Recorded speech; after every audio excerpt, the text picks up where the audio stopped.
So the question is, are there any treatment for failed dental implant cases?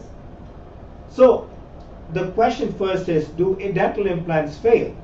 Well, dental implants have a very good success rate. In our office, we have a success rate of about 95 to 97%. However, do implants fail? They do fail.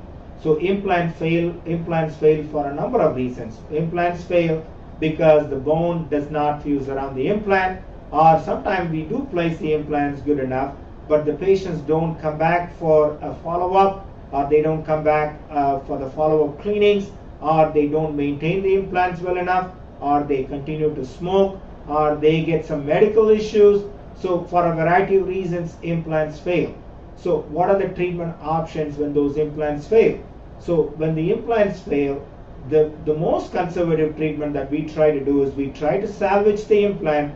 There are a number of treatments available, such as a laser treatment that you can do around the implants, or some kind of a gum surgical procedure, or some type of bone grafting procedure that you can do around the implant to salvage the implant. However, if the implants are not salvageable, sometimes we may end up removing those implants and doing some bone grafting procedure. That way we can go back and replace those implants also.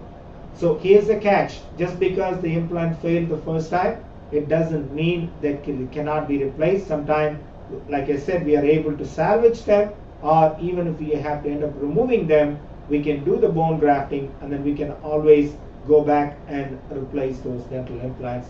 And I hope this answers your question.